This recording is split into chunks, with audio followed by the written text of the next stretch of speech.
In this video, we're going to look at two special types of sequences, arithmetic and geometric.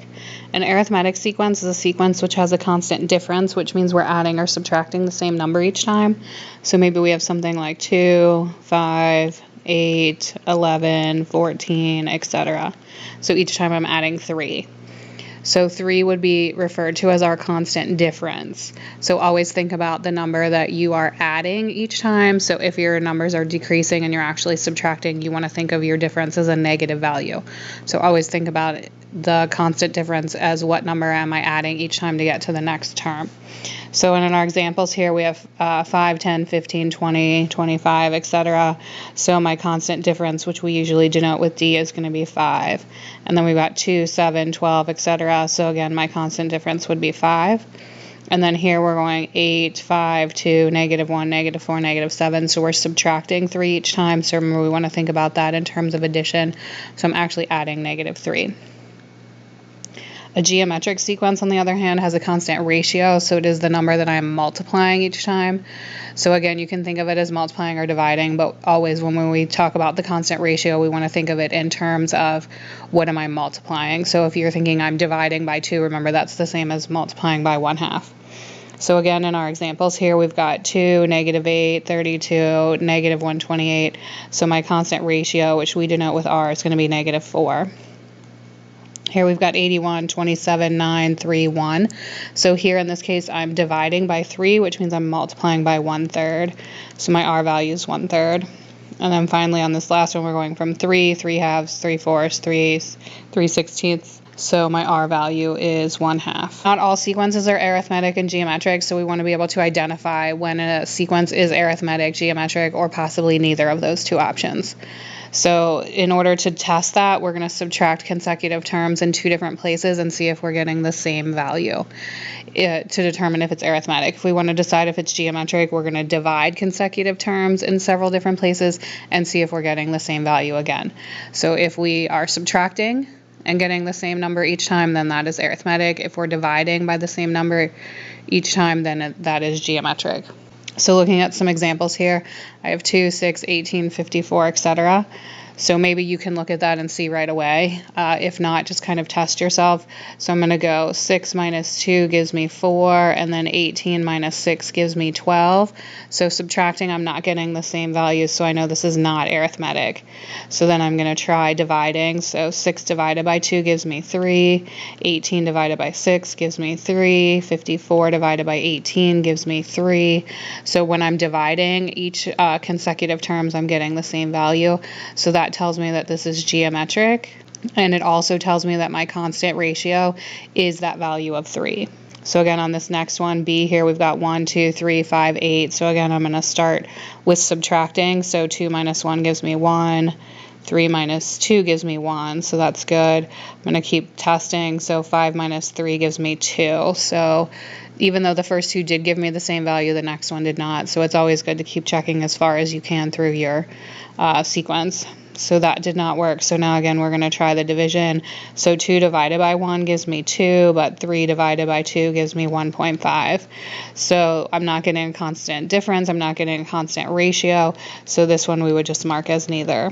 Looking here at example C, I'm going to subtract. So 2 minus -2 gives me 4. And then if we go -2 minus 2 gives me -4. So that is not the same value. One time I'm getting a +4, one time I'm getting a -4, so that's not acceptable. So here I'm going to try dividing. So 2 divided by -2 gives me -1. -2 divided by 2 gives me -1. 2 divided by -2 gives me -1. -2 divided by 2 gives me -1. So I'm getting the constant ratio. So again, this one would be geometric, and my constant ratio would be -1. Moving over to the other side here, we've got -5, -2, 1, 4. So I'm going to start subtracting. So -2 minus -5 is going to give me 3. 1 minus -2 is going to give me 3. 4 minus 1 is going to give me 3. So I'm getting the same thing each time when I subtract. So remember, that's a constant difference. So this is arithmetic, and my difference would be the 3. On this next one, we're going to subtract again. So 9 minus 1 gives me 8. 25 minus 9 gives me 16, so I'm not getting a constant difference. So if we start dividing, 9 divided by 1 gives me 9. 25 divided by 9 gives me not 9. So again, not getting a constant ratio, not getting a constant difference, so this one's going to be neither. And on our last example here, we're going to start 4 minus negative 7 gives me 11. 15 minus 4 gives me 11. 26 minus 15 gives me 11. So I'm getting a constant difference here, so arithmetic, and my constant difference would be 11. Looking at being able to generate some formulas for arithmetic and geometric sequences, both explicit and recursive. So we have some formulas here. This table will be given to you on tests and exams, so you would have it. We just want to make sure that you understand what all of the variables are representing and which ones you need to make sure that you substitute for. So when we say a sub n or g sub n, either one of these, we're talking about the nth term or any term. So usually we refer to that as the nth term, but basically that means to find any term, we use that.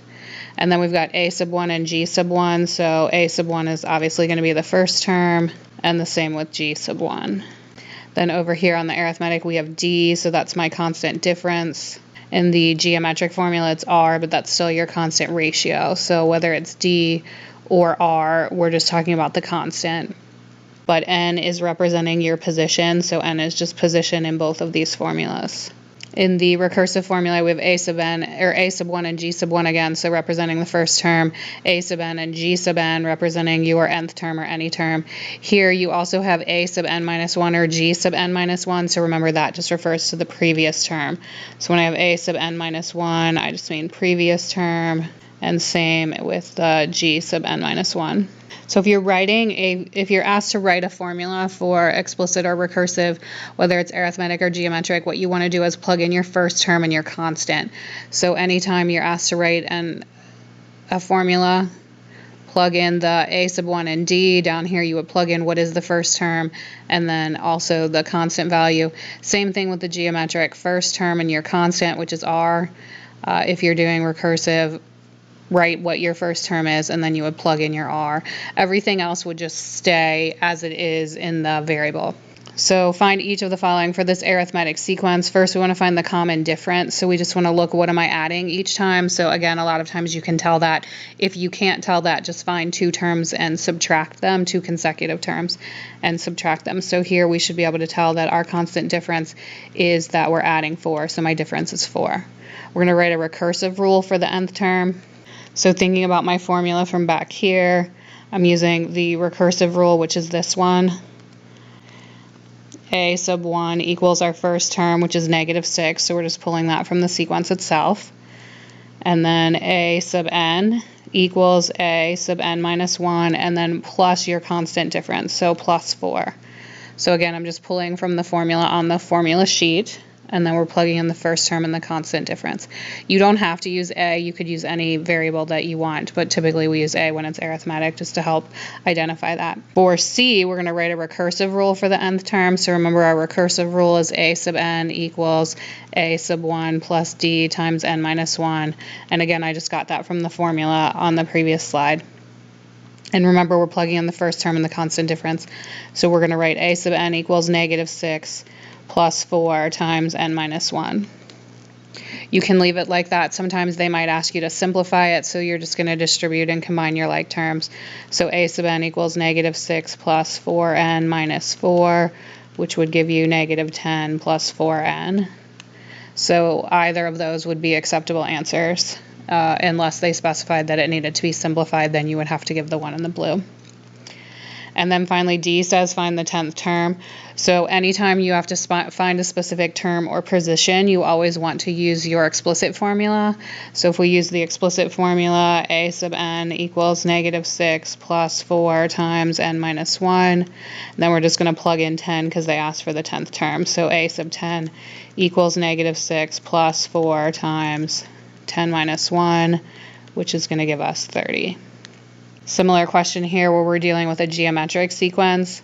So we've got 3, 6, 12, 24, 48. So what's my common ratio? So we're trying to decide what we're going to multiply by each time.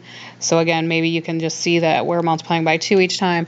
If you can't, take any term, divide by the term in front of it, and that will be your constant ratio. We're going to write the recursive rule. So remember, you could go back to your formula sheet. So for a recursive rule, we're going to write the first term. So g sub 1 equals the first term, which is 3. Again, I'm just pulling that from the sequence which was given. And then g sub n equals g sub n minus 1, and then times our ratio, which is 2.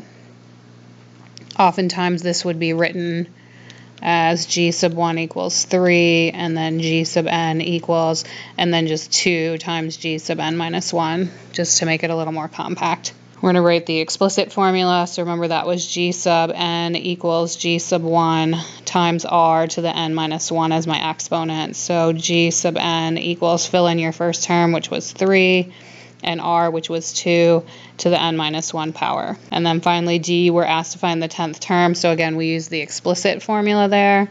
So g sub 10 equals 3 times 2 to the 10 minus 1 power, which gives us 1,536. Remember, here we can't multiply the 3 times the 2 because order of operations tells us we have to do exponents first. So you can't simplify the geometric explicit formula, although you can simplify on the arithmetics. Let's look at 2 more examples here, which are kind of similar. The second and fifth terms of a sequence are 3 and 24 respectively. Find the explicit and recursive formulas if it's arithmetic. So if we think about what we have here, is we've got the second term is 3, and the fifth term is 24. We need to find the formulas, which means I need to know my first term and my constant. So in order to do that, we have to do some work here. What we want to do is use the explicit formula. So this was arithmetic, so I want to think about my explicit formula, which is first term plus d times n minus 1. Remember, that's on your formula sheet.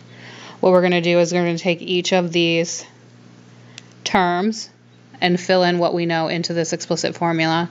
So if I have a term that's 24, that's the term. So 24 equals, I don't know my first term or my constant difference, but when my term is 24, I know that the position is 5. So this would be 5 minus 1. Simplifying this will give me 24 equals a sub 1 plus 4 times d. I'm going to do the same thing with this other term. So I'm going to go 3 equals a sub 1 plus d, 2 minus 1. Simplifying that, I'll get 3 equals a sub 1 plus just 1 times d. So now I have 2 equations with 2 unknowns, so I essentially have a system of linear equations similar to what you dealt with in Algebra 2. So we need to solve this system of equations here. The easiest way to do this is to subtract these two. So I got 24 minus 3, which is going to give me 21. My a sub 1s will cancel out, and 4d minus d is going to give me 3d. So I get d equals 7. So now I know my constant difference is 7. I can plug that back into either one of these equations to find my first term. I'm going to plug it into this second one. So 3 equals a sub 1 plus 7. So subtract 7. So I get a sub 1 equals negative 4. So now I have my first term and my constant, which allows me to answer the question for what is the explicit and recursive formula. So if I do my recursive formula first, I'm going to go a sub 1 equals negative 4. And a sub n equals a sub n minus 1, and then plus 7. My explicit formula is going to be a sub n equals negative 4 plus 7 times n minus 1. And again, if we simplify that, negative 4 plus 7n minus 7. So this would be negative 11 plus 7n. All right, so almost the exact same question, except now it says that they're geometric. So we've got the same scenario. We've got that our second term and our fifth term is 24. But now I'm doing geometric, so I'm going to use the geometric formula, explicit formula. So g sub n equals g sub 1 times r to the n minus 1 power. So I'm going to do the same thing that we did before. We're going to plug these two terms into the explicit formulas, and then we're going to have to solve a system of equations here. So I'm going to plug this first one in. So I'm going to get 24 equals I don't know the first term. I don't know my constant, but I know that my position is 5, so 5 minus 1. Simplifying this is going to give me 24 equals g sub 1 times r to the 4th power. Then I'm going to do the same thing with this other term, so we're going to go 3 equals g sub 1 times r to the 2 minus 1. Simplifying, we get 3 equals g sub 1 times r to the 1st power. So again, I have a system of equations, but this time instead of them being linear equations, they're exponential equations. So in order to solve a system of exponential equations, instead of subtracting them, we're going to divide them. So 24 divided by 3 gives me 8. G sub 1 divided by G sub 1 is going to cancel out. And then r to the 4th divided by r is going to give me r cubed. So cube rooting both sides, we get r equals 2. Again, plugging that back into one of my equations is going to give me 3 equals g sub 1 times 2 to the 1st power, so g sub 1 equals 3 over 2. So now I have the information that I need to write my formulas. So g sub 1 equals 3 halves, and then g sub n equals 2 times g sub n minus 1. For my recursive formula, for my explicit formula, g sub n equals 3 halves times 2 to the n minus 1 power.